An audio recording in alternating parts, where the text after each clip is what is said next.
If there's any animated franchise that is beloved the world over, it is most definitely Toy Story. Capturing the hearts, minds, and imaginations of children and adults since the 90s, Toy Story is not only the franchise that put 3D animation at the forefront, but also put Pixar on the map. It's crazy to think that this series has remained as strong as it has 3 decades in. But with a 5th entry coming next year, is Pixar starting to bite off more than they can chew? Is Toy Story 5 one Toy Story too many? Is it going to be the movie that kills the franchise? Because arguably, it's almost universally agreed upon that Toy Story 3 should have been the end of this franchise. It should have been the perfect send-off for these characters and this world. But when Toy Story 4 got announced, we were like, oh no, is this going to spell doom and gloom? Is this just going to be a cash grab? So many people were skeptical about Toy Story 4, myself included, but it actually turned out to be quite a good epilogue for Woody, and another supplemental piece to basically the perfect ending that was Toy Story 3. And with 4 being a serviceable epilogue, with this, we thought that the series was finally starting to wind down and that we were going to close the book on this chapter. But with 5, the warning bells are ringing, and now it truly is a worrisome prospect, especially with where Disney is at right now in the current day, in the public consciousness where many people are disgruntled with the company, and understandably so. Is Toy Story 5 going to be the next franchise on the chopping block that is going to be butchered? That is the fear of many. But I will give them this, though. I will give them this. The concept of toys versus technology is actually a very interesting story direction to go in. And given the history of toys and technology in real life, and how today's children are more immersed in technology than they are with toys, this is like a perfect subject matter to dive into in a movie such as this. And arguably, you could say that Toy Story is the perfect franchise to tackle this subject. But as great as this concept is, does this story come a little too late? Greetings and salutations, everybody. GamingOtakuGeek here. And before I give my thoughts on Toy Story 5, I want to look back on the previous 4 entries and just go over them real quick and what made them so special, because when you really think about where Toy Story 5 is heading, it's good to take a look back at what happened before to kind of gauge where things might go. And so, without further ado, let us begin. We begin with the very first Toy Story, released on November 22nd of 1995. Here, we peer into the life of Woody, the head toy in Andy's room. He runs an efficient ecosystem in Andy's room, and as such, the other toys look up to him. With Andy's mom wanting to celebrate his birthday ahead of time due to them moving out of the house soon, the birthday party is scheduled, of course, ahead of time, to which then Woody and the gang are caught off guard in terms of the potential new toys that could come into play. Pun totally intended. Because then the fear sets in that the other toys are going to be replaced, to which Woody reassures them that that won't be the case. But when it comes to be that the new toy in town is Buzz Lightyear, one of the hottest toys of the moment, Woody is finding himself in some boiling water. For once Buzz arrives, he takes over and gains the admiration of the other toys instantly, causing Woody to feel deflated and to feel like his position of authority is being disrespected. Not helping matters is the fact that Buzz believes that he is actually the character Buzz Lightyear and not a toy. With, again, Buzz gaining the admiration of every other toy in Andy's room, Woody becomes frustrated, and he tries to put Buzz in his place, but it ends up in Buzz being put out the window and being mistakenly lost. Throughout the preceding series of events, what results is an adventure in which Woody and Buzz become the most unlikely of friends and discover that even though they may have their differences, at the end of the day, they can find a friend in each other. See how I managed to pull in the theme of You've Got a Friend in Me? I had to do that. And I mean, what can I say about this movie that hasn't been said already? This is the film that pioneered 3D animation and really just broke the stratosphere into what could be possible in animated features, especially since we had come off of 2D hand-drawn animated movies, which to me are my preferred art style, but that's not the point here of this video. 3D animation was basically in its infancy when Toy Story came out. And this basically was the proving ground that, yes, this type of animation could be viable in movie form. And not only did this movie succeed in introducing this variant of animation, but it also ensured that Pixar would become a powerhouse studio that would dominate for years to come. It truly was ahead of its time, and it will always remain a key moment, a key milestone in the history of animation as a medium. From there, we move on to Toy Story 2, released on November 24th of 1999.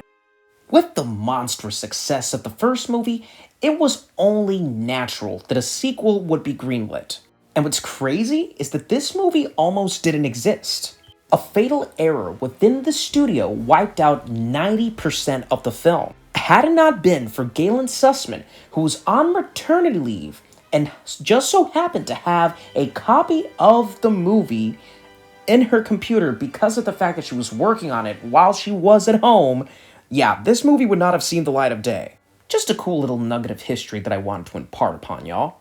But yes, with Toy Story 2, Andy is going to cowboy camp, and as such, he wants to take Woody with him. But as he plays with him and accidentally rips his arm, he is forced to leave him behind. Being shelved for the first time in his life, it was understandable that Woody was going to feel some type of way. While a yard sale is taking place and Woody endeavors to save a fellow toy, he himself gets stuck in a precarious predicament and gets found by toy collector Al, who then proceeds to kidnap him, bolstering Buzz and friends to embark on a rescue mission to save Woody from the clutches of Al. And while Woody tries to get back to Andy at first, he eventually meets a cast of characters from a show that he did not know that he was a part of, and slowly becomes convinced of the idea of becoming a collector's toy rather than a toy meant for playtime. He finds kinship in Jessie, Bullseye, and Stinky Pete. And as a result, he copes with the idea that since Andy is growing up, Andy may outgrow him one day. And Woody naturally is terrified of that scenario. But in the end, he decides that it is better to watch him grow up than to miss out on such a precious experience. And as far as sequels go, Toy Story 2 is just peak. It is definitely one of my absolute favorites in the franchise. I don't know where exactly I would rank it because 3 is just so damn good, but 2, oh my god, it was just great. And just like how the first movie was very centered on Buzz, I love that the second movie was very centered on Woody, but Buzz continued to play an important part, showing how deep the friendship had grown since the first movie and how they basically became brothers. It was a movie that improved on every bit that the first had to offer, while also progressing the story forward in a natural fashion as we continue to see Andy growing up. Many people debate that this is one of Pixar's greatest movies, and honestly, I don't blame them because it really is that good. And it was so good that it would continue to ensure Pixar's prosperity as the years went by. But then, we went 11 whole years without a follow-up, and many thought that we would never get one. But, in 2010, we got the continuation of this story. The third installment, Toy Story 3, would release on June 18th of 2010. And again, like I had mentioned earlier on in this video, I do feel that Toy Story 3 should have been the end of this series, a beautiful way to end this adventure. A 15-year journey coming to a beautiful end. And when this one came out, it received the accolades and praise that it deserved because it truly was an eloquently well-written story that really resonated in the hearts of the people that had grown up watching these movies since 1995, as well as newcomers who had tuned in throughout the years. It's as colorful as the previous ones, while also being darker and sadder because it really just deals with the topic of growing up and basically like the final stage of it, going from childhood to adulthood. Toy Story 3 sees Woody and the gang trying to get some playtime with Andy, who is now grown up and on his way to college. And though they knew that the day would come where Andy wouldn't play with them anymore, the fact that the moment has arrived makes the reality of the situation sink in just a little bit more and sting just that much more for them. Woody struggles to keep morale high with his friends as he himself is unsure of what the future will hold. But one thing that is guaranteed is that they will all be safely stored away in the attic so that when Andy has kids of his own, it will be ample time for playtime. But through a big misunderstanding, the toys are led to believe that they were heading for the trash. Despite Woody's insistence that Andy had the best intentions, the rest of the toys decide to ship themselves to Sunnyside Daycare, where they'll be able to be played by kids for generations. Throughout the course of the story, loyalties are tested, and the true significance of what it means to be a toy shines through. And at the end of the day, what can I really say, again, that has not been said about this phenomenal film? A beautiful, beautiful end to a fantastic trilogy of films, and just a very emotional piece for people such as myself who grew up in the mid-90s. It's just something that really speaks to me and my journey.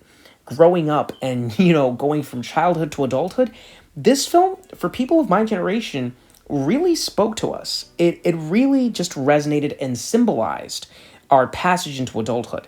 And I think for that and many more reasons, this movie sticks the landing and stands the test of time.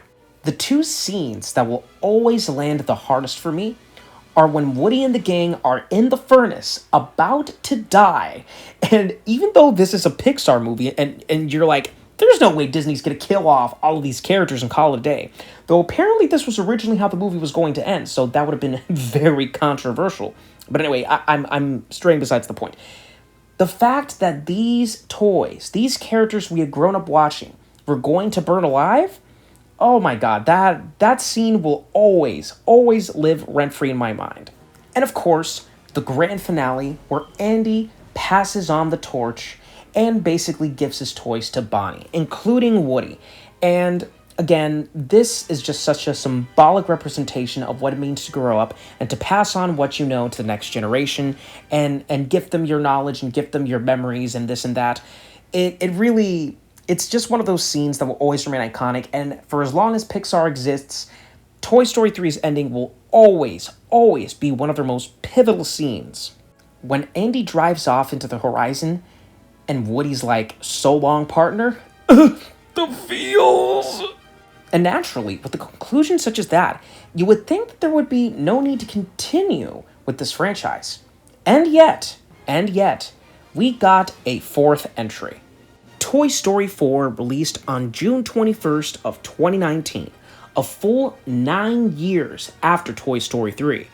It is crazy to me how it took nearly a decade for another one of these to come out. When I had heard that this movie was being greenlit, I was like, whoa, wait a moment. Why is Pixar greenlighting a fourth movie when 3 ended so perfectly? That really worried me, and it brought up concerns, and I was like, this is just going to be a cash grab. And naturally, I was really worried, as well as other fellow fans. And sure, you could argue that with Bonnie, a new foundation would have been set for a new trilogy of films following her journey into adulthood. But because of how things ended with Andy, we would only assume that they would end the same way with Bonnie, therefore making the cycle a bit repetitive. But instead, they decided to make this a love story between Woody and Bo Peep. And Bo Peep was a prominent character in the first 2 movies. So I was interested when they mentioned that because I'm like, okay, I think there's something here. And then also the fact that this served as an epilogue for Woody after the ending of Toy Story 3. I thought, okay, maybe they're cooking something. And so this latest adventure takes Woody and the gang into Bonnie's home, into where now she is in full custody of all of the toys, though Woody is not getting as much playtime as he is accustomed to. It's a big momentous occasion for Bonnie, as she is going to go to kindergarten, but as she is very nervous and she's not able to take any toys with her, Woody sees how concerned she is. Wanting to help, he sneaks into her backpack and then goes with her to her first day of school, and then helps her make a toy, Forky. And this arts and crafts project comes to life. Being confused as to the nature of his existence, Forky naturally thinks that he's trash, but Woody is set to teach him the ways of being a toy and learning what it means to be there for a kid, aka Bonnie in this instance. Bonnie and her parents then decide to take a road trip, and during said road trip, Forky gets lost and it is up to Woody to make sure that he is returned safely to Bonnie as they end up at the carnival, where, by twist of fate, or by destiny intertwining, Woody reunites with Bo Peep. And for the rest of this adventure, Woody grapples with his identity, his sense of self, and what it means to let go after his purpose has been fulfilled. So I remembered that upon seeing this movie, I definitely changed my tune on it, and I'm like, okay, maybe there was a reason for this movie to be made after all. Because getting to see Woody grapple with having, let go of Andy, but Andy still lingering in his thoughts, it is something that I had not thought to, continue in a story. So the fact that Pixar were able to basically weave this intricate tale of Woody and his place in the world after fulfilling his purpose with Andy, it was very fascinating to me. Then reconnecting with an old flame and realizing that there may be more to life than just being there for a kid, as loyal as Woody is. And that he should give himself the grace to be able to give himself a life that he wants to have and to find a new purpose. And I know, myself, along with all of you, we all unanimously agree that Bonnie's treatment of Woody is absolute trash. After Andy had entrusted his most prized possession to her, only for her to basically toss him aside, yeah, I can understandably see how people would be mad. I know that I was. But honestly though, we really have to give Pixar their flowers for actually depicting this realistically. Because if you really think about it, kids, especially at Bonnie's age, are prone to shifting their focus constantly. Because they can be hyper-fixated on one thing, but once the next shiny thing rolls around, they will ignore whatever their hyperfixation was previously, and, in that point, in that regard, in that perspective, I can totally realistically see how Bonnie would be that way. Regardless of the fact that Woody was a prized possession toy that she was supposed to keep, but, with how kids' attention spans can divert so much, you can't really blame her. And I made peace with that. But yes, all that aside, I really did enjoy seeing Woody reconnect with Bo. And then, of course, the farewell scene with Woody saying goodbye to Buzz and the others, especially the hug he gave to Buzz. No words, just a big ol' hug.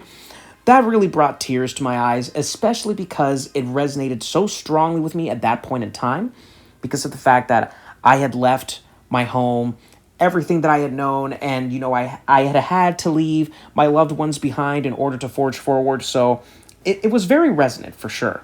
And just as we thought that this story had finally come to a close, lo and behold, we are now on the cusp of having a fifth entry. Toy Story 5 is set to release on June 19th of 2026. I really honestly don't know what to think at this point, because at this point I am very, very concerned. Though again, I will say, like I had said earlier on in the video, that the concept of toys versus technology is actually a really great route to take this franchise into.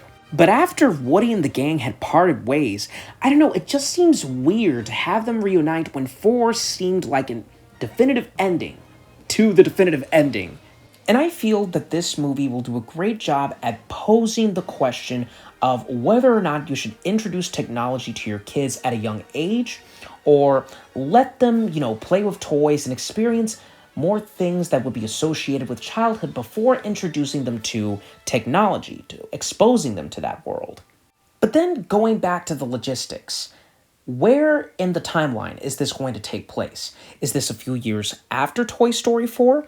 how is Woody going to reunite with the gang? Because if we're going to the assumption that Woody and Bo Peep are basically traveling the country to the different carnivals to help toys find new homes, how is he going to end up back, in Bonnie's house? And then when this ends, is Woody just going to go back on his merry way being being a nomad, or is he going to stay with the others? These are the questions that I need answers to. I also feel that Lily Pad is going to be a really good villain. I feel like she might be one of the most interesting villains in the franchise as of yet. And when looking at the villains of this series thematically, the first one, we had Sid. He was an abuser. He would abuse toys. And the second one, we had Stinky Pete, who was obsessed with being immortalized for generations to come and didn't really give much stock into the prospect of, kids and growing up and whatnot. Lotso in 3 was a tyrant. He was a dictator. He was someone that wanted to keep everyone under his thumb, and because of what he had gone through, he thought that other toys should face harsh judgment because, if he could not have his happily ever after with his kid, then, he would not afford the same luxury to others. And then with 4, we have Gabby Gabby. Well, actually, Gabby Gabby was actually not a villain. She was not a bad person. She was not, a bad toy. She was not a bad character. She was more so that she just wanted to be loved. She just wanted to be accepted. She just wanted to have a child to call her own. A child to be able to, make happy. So with Gabby Gabby, there was a bit of nuance. There was she seemed villainous, but she actually wasn't. So she was a pretty good twist villain. Lily Pad, I feel, is going to be basically looking into the eyes of the toys and be like, I am the evolved form of you. I am going to make you obsolete. It's basically the whole thematic of toys becoming obsolete in the eyes of children. And because LilyPad is a media piece of tech, she can be able to just freely frolic around being alive without Bonnie even knowing that she's alive, just because of the fact that she is a tablet. So that gives her an edge over the toys. It's going to be interesting to see what the dynamic here is with the toys and, what kind of chaos she ends up causing. And if I'm not mistaken, I had heard that there are going to be more Toy Stories after this. And I'm like, Tim Allen and Tom Hanks ain't gonna live forever. And as great as it is that we can be able to have impersonators that can do really good impressions of them, and we also have Jim Hanks who can do a really, really good Woody, it's just beating a dead horse at this point. It's like, you're really running the risk of making one Toy Story too many to the point that fans are just going to tune out. But I don't know, that's just what I think. If I'm not mistaken, Andrew Stanton, who worked on the previous 4 films, is back for this one. And along with, the cast and, other familiar crew members, I'm confident that this movie is going to be good, and I feel like it is definitely going to deliver on the legacy of the previous 4 films. But I don't know, I'm just starting to get really concerned that this franchise is eventually going to run out of steam, and it is going to end on a whimper, and I really do not want that for Toy Story, because this franchise has been consistent with its quality across all 4 films. So, I'm hoping that 5 delivers, and if they really are intent on making more after this, well, we'll see where it goes. But for now, I'm cautiously optimistic. But yes, it is going to be interesting to see where the series goes from here after 5 releases next year. With the success of the previous 4, I feel that this one is going to do good at the box office. Though you never know, because lately Disney has not exactly been seen in a positive light. So yeah, we'll see. Those have been my thoughts though. Now, I want to hear yours. What does Toy Story mean to you? Out of the 4 films, which of them is your favorite? Who's your favorite character? And what fond memories do you have of this franchise growing up, be it with friends, be it with family, be it yourself in general? I would like to hear from you. And also, I would like to also hear what you want out of Toy Story 5 and other potential future sequels. I'm very curious to hear what y'all have to say. But anyways, until next time, this has been Gaming Otaku Geek, signing out.